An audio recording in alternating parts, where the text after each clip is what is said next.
Hello दोस्तों, स्वागत है आपका हमारे चैनल यूपी एग्जाम क्विज़र में। दोस्तों, आज के वीडियो में हम 12 सितंबर से संबंधित उत्तर प्रदेश करंट अफेयर और इसके अलावा यूपी एग्जाम्स के लिए मोस्ट इंपॉर्टेंट करंट अफेयर के क्वेश्चंस को डिस्कस करेंगे और हर एक क्वेश्चन से रिलेटेड आपको फैक्ट भी बताएंगे। और वीडियो के अंत में हम आपसे क्वेश्चन भी पूछेंगे जिसका जवाब आपको कमेंट बॉक्स में देना है। और अगर आपको इसकी PDF डाउनलोड करनी है तो इसकी PDF आप हमारे टेलीग्राम ग्रुप से डाउनलोड कर सकते हैं। टेलीग्राम ग्रुप की लिंक आपको वीडियो का डिस्क्रिप्शन में मिल जाएगी। तो चलिए शुरू करते हैं। आज का सेशन शुरू करने से पहले हम कल के क्वेश्चंस का रिवीजन करेंगे। कल का पहला क्वेश्चन है, उत्तर प्रदेश के किस शहर में प्रदेश का पहला state institute of hotel management खुलेगा? इसका जो करेक्ट आंसर है वो है ऑप्शन नंबर सी, गोरखपुर में। अगला क्वेश्चन है, NIRF रैंकिंग 2021 में कानपुर IIT ने ओवरऑल कैटेगरी में कौन सी रैंक पाई? इसका जो करेक्ट आंसर है वो है ऑप्शन नंबर डी, 5वीं रैंक।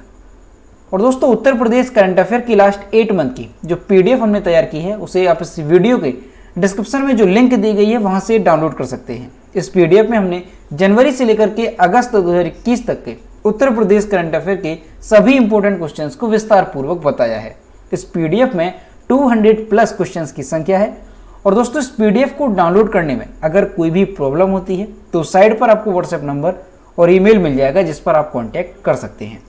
अगला क्वेश्चन है, हाल ही में बनवारी लाल पुरोहित को किस राज्य का राज्यपाल नियुक्त किया गया? तो इन्हें पंजाब का राज्यपाल नियुक्त किया गया है, यानी ऑप्शन नंबर ए इसका करेक्ट होगा। अगला क्वेश्चन है, टाटा AIA लाइफ इंश्योरेंस ने किस ओलंपिक पदक विजेता को अपना ब्रांड एम्बेसडर नियुक्त किया है? इसका जो करेक्ट आंसर है वो है option number A, Neeraj Chopra को।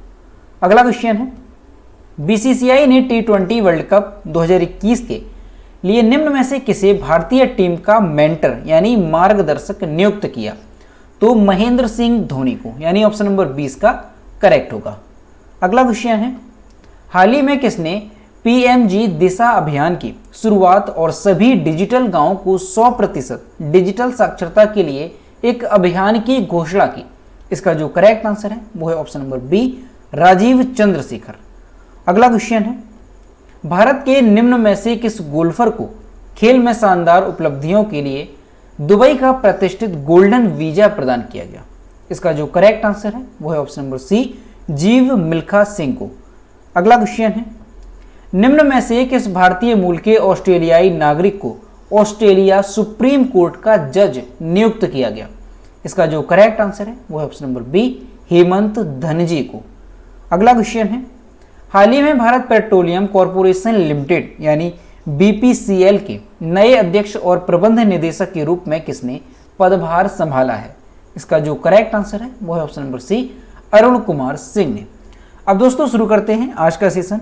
आज का पहला क्वेश्चन है, निम्नलिखित में से किसके साथ साझेदारी में राष्ट्रीय शहरी मामलों के संस्थान ने सितंबर 2021 में एक नगर हितधारक परामर्श का आयोजन किया है?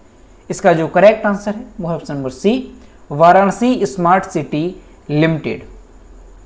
वाराणसी स्मार्ट सिटी लिमिटेड यानी VSCL के साथ साझेदारी में राष्ट्रीय शहरी मामलों के संस्थान NIUA ने 9 सितंबर 2021 को वाराणसी में एक नगर हितधारक सिटी स्टेक होल्डर परामर्श का आयोजन किया। यह सुगम्य काशी की दृष्टि की दिशा में एक सहयोगी और भागीदारी वाली योजना बनाने के लिए आयोजित किया गया था। Global disability innovation hub GDI hub के नेतृत्व में UK aid funded case study research पर भी चर्चा की गई।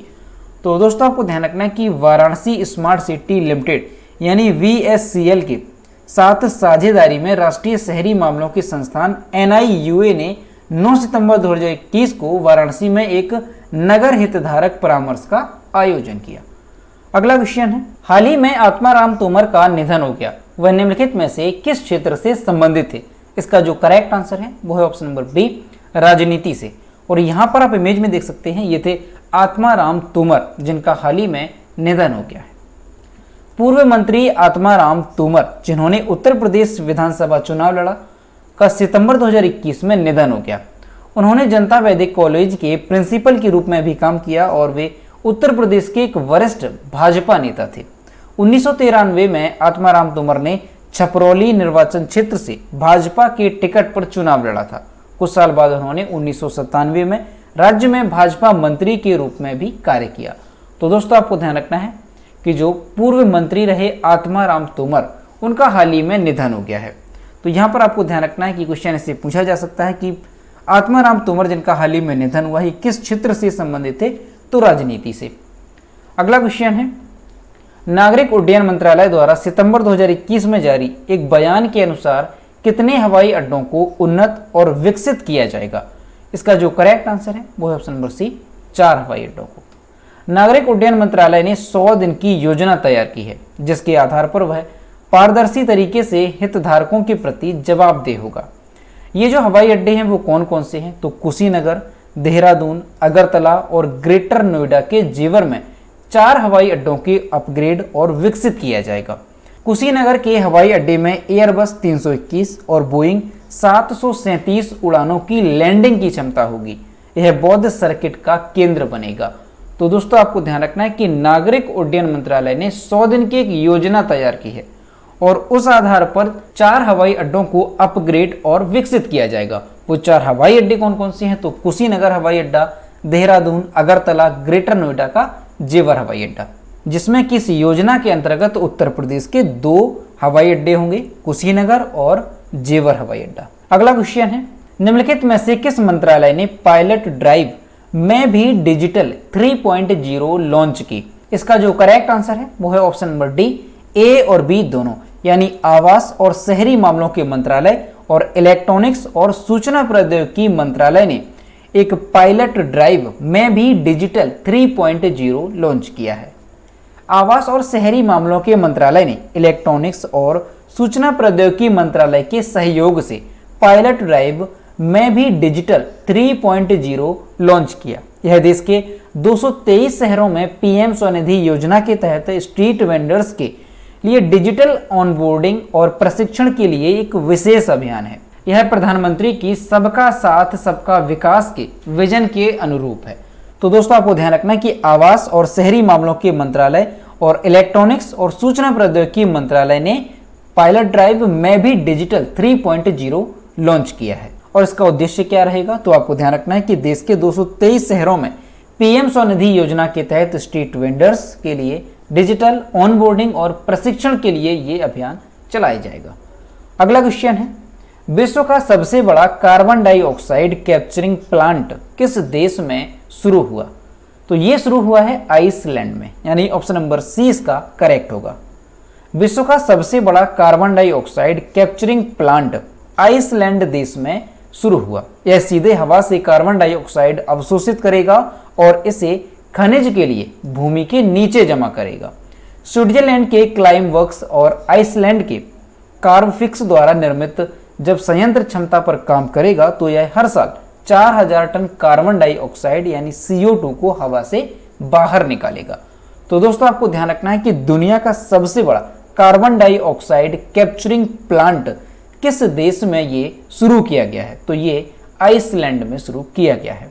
अब ये प्लांट आइसलैंड में शुरू किया गया है, तो आइसलैंड की कैपिटल क्या है? तो आपको ध्यान रखना है रिकजेविक आइसलैंड की कैपिटल है। आइसलैंड के राष्ट्रपति कौन है? तो गुडनी जोहानसन आइसलैंड के राष्ट्रपति हैं। आइसलैंड की मुद्रा क्या है?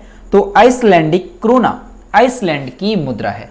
और दोस्तों आपको ध्यान रखना है कि जब भी कोई भी देश चर्चा में रहता है तो उसकी राजधानी, प्रधानमंत्री, राष्ट्रपति और वहां की मुद्रा आपको अच्छे से ध्यान रखनी है, क्योंकि कई बार एग्जाम में क्वेश्चन यहां से पूछे जाते हैं। अगला क्वेश्चन है, भारतीय वायुसेना ने कहां इमरजेंसी नेशनल हाईवे पट्टी का लोकार्पण किया? इसका जो करेक्ट आंसर है वो है ऑप्शन नंबर ए, बाड़मेर में। भारतीय वायुसेना ने राजस्थान राज्य के बाड़मेर में इमरजेंसी नेशनल हाईवे पट्टी का लोकार्पण किया। केंद्रीय रक्षा मंत्री राजनाथ सिंह और नितिन गडकरी ने इस आपातकालीन लैंडिंग सुविधा का निर्माण बाड़मेर में राष्ट्रीय राजमार्ग नेशनल हाईवे 925A के सट्टागंधव खंड पर किया। भारतमाला परियोजना के तहत इस परियोजना की लागत 765.52 करोड़ रुपए है। तो दोस्तों आपको ध्यान रखना कि अभी हाल ही में राजस्थान राज्य के बाड़मेर में इमरजेंसी नेशनल हाईवे पट्टी का लोकार्पण किया है। अगला क्वेश्चन है, विश्व आत्महत्या रोकथाम दिवस कब मनाया गया? तो ये मनाया गया है 10 सितंबर को, यानी ऑप्शन नंबर सी इस क्वेश्चन का करेक्ट आंसर होगा। हर साल 10 सितंबर को विश्व स्तर पर आत्महत्या के प्रति लोगों को अवगत कराने के उद्देश्य से आत्महत्या रोकथाम दिवस मनाया जाता है। इस दिवस के उपलक्ष्य में मानसिक स्वास्थ्य सेवाओं के बारे में जागरूकता फैलाने के उद्देश्य से 6 से 11 सितंबर को राष्ट्रीय मानसिक स्वास्थ्य कार्यक्रम के अंतर्गत विश्व आत्महत्या रोकथाम सप्ताह को मनाने का भी निर्णय लिया गया। विश्व आत्महत्या रोकथाम दिवस 2021 की थीम क्या रही? तो इसकी थीम रही क्रिएटिंग होप थ्रू एक्शन। ये 2021 की विश्व आत्महत्या रोकथाम दिवस की थीम रही।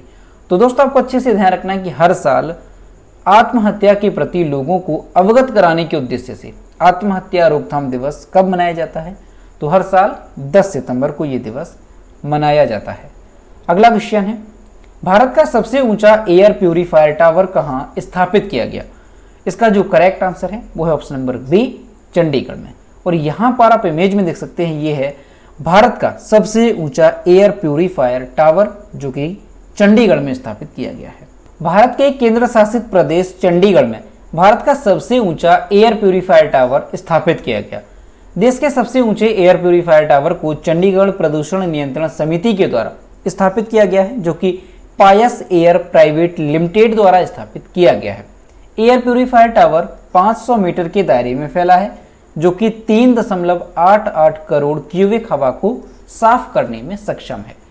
तो दोस्तों आपको ध्यान रखना है, क्वेश्चन भी मोस्ट इंपॉर्टेंट है, क्योंकि भारत का सबसे ऊंचा एयर प्यूरीफायर टावर कहां पर स्थापित किया गया है? तो ये भारत के केंद्र शासित प्रदेश चंडीगढ़ में स्थापित किया गया है। और ये जो टावर है इसे किसने स्थापित किया है, किस कंपनी ने स्थापित किया है? तो आपको ध्यान रखना है, पायस एयर प्राइवेट लिमिटेड द्वारा इसे स्थापित किया गया है। और ये जो एयर प्यूरीफायर टावर है ये 3.88 करोड़ क्यूबिक हवा को साफ करने में सक्षम है। अब ये जो एयर प्यूरीफायर टावर है ये किस तरह से हवा को साफ करेगा? तो ये जो है इसमें नई तकनीकी की सेक्शन प्रेशर इसमें लगाई गई हैं, जो कि प्रदूषित हवा को अपने अंदर खींचेगा। और इसमें लगे हाई स्पीड पंखे हवा में बारीक धूल के कणों को इधर उधर फेंकेंगे और साफ हवा बाहर निकाल देंगे।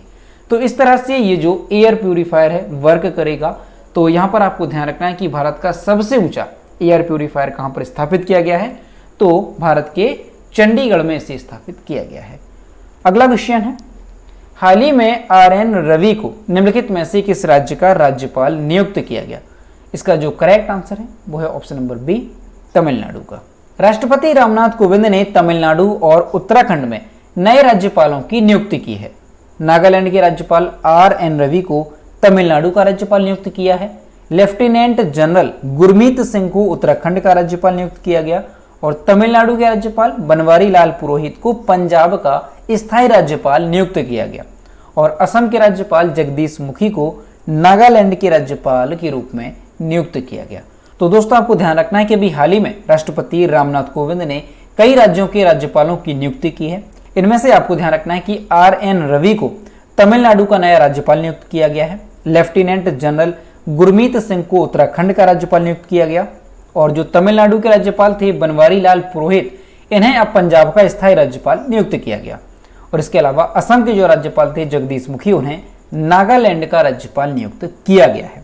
तो इन्हें आपको अच्छे से ध्यान रखना है, क्योंकि आने वाले एग्जाम्स के लिए काफी इंपॉर्टेंट है। अगला क्वेश्चन है, किस देश ने पृथ्वी अवलोकन उपग्रह गाओफेन 502 लॉन्च किया? इसका जो करेक्ट आंसर है वो है ऑप्शन नंबर बी, चीन ने। चीन देश ने पर्यावरण, जल और जमीन की अवलोकन क्षमता में सुधार के लिए पृथ्वी अवलोकन उपग्रह गाओफेन 502 लॉन्च किया। चीन ने उत्तरी प्रांत सांगसी के ताईयुआन उपग्रह प्रक्षेपण केंद्र से लॉन्ग मार्च 4C रॉकेट से उपग्रह को प्रक्षेपित किया, जो कि लॉन्ग मार्च कैरियर रॉकेट श्रृंखला का 387वां उड़ान मिशन था। तो दोस्तों आपको ध्यान रखना है कि अभी हाल ही में चीन ने पृथ्वी अवलोकन उपग्रह गाओफेन 502 लॉन्च किया। और इसे किस उद्देश्य से लॉन्च किया गया है? तो जमीन की अवलोकन क्षमता में सुधार के लिए इसे लॉन्च किया गया है। अब दोस्तों यहाँ पर आपसे इस तरह से क्वेश्चन पूछा जा सकता है कि गाओफेन 502 क्या है? तो ये एक पृथ्वी अवलोकन उपग्रह है। अब दोस्तों इसे चीन ने लॉन्च किया है। तो चीन की राजधानी क्या है? बीजिंग चीन की कैपिटल है। चीन की मुद्रा क्या है? तो रेनमिनबी चीन की करेंसी है। चीन के राष्ट्रपति कौन है? तो शी जिनपिंग वर्तमान में चीन के राष्ट्रपति हैं। तो दोस्तों ये थे 12 सितंबर से संबंधित उत्तर प्रदेश करंट अफेयर और इसके अलावा यूपी एग्जाम्स के लिए मोस्ट इंपॉर्टेंट करंट अफेयर की क्वेश्चन जो कि हमने डिस्कस किए। अब हम देखते हैं कल की वीडियो का क्वेश्चन जो हमने आपसे पूछा था। तो ये है कल के वीडियो का क्वेश्चन जो हमने आपसे पूछा था। हाल ही में कौन सा देश बिटकॉइन को कानूनी निविदा के रूप में स्वीकार करने वाला दुनिया का पहला देश बन गया है? इसका जो करेक्ट आंसर था वो ऑप्शन नंबर ए था, अल सल्वाडोर। और लगभग सभी स्टूडेंट्स ने इसके सही जवाब किए। और मैं आपसे हर रोज कहता हूं कि जो भी क्वेश्चन आपसे पूछा जाए तो सभी लोग उसका आंसर जरूर किया करो। तो ये है आज का क्वेश्चन। स्वतंत्र भारत में उत्तर प्रदेश के पहले मुख्यमंत्री पंडित गोविंद बल्लभ पंत की जयंती कब मनाई गई? ऑप्शन नंबर ए है 8 सितंबर, बी है 9 सितंबर, सी है 10 सितंबर और डी है 5 सितंबर। तो इसका जो भी करेक्ट आंसर है वो आपको कमेंट बॉक्स में बताना है। तो दोस्तों अगर आपको इसका वीडियो पसंद आया हो तो वीडियो को लाइक करें, शेयर करें और अगर चैनल पर नए हैं तो चैनल को सब्सक्राइब करना ना भूलें। साथ ही बेल आइकन को भी प्रेस करें ताकि टाइम टू टाइम नोटिफिकेशन आप तक पहुंचता रहे। तो मिलते हैं नेक्स्ट वीडियो में। Thank you.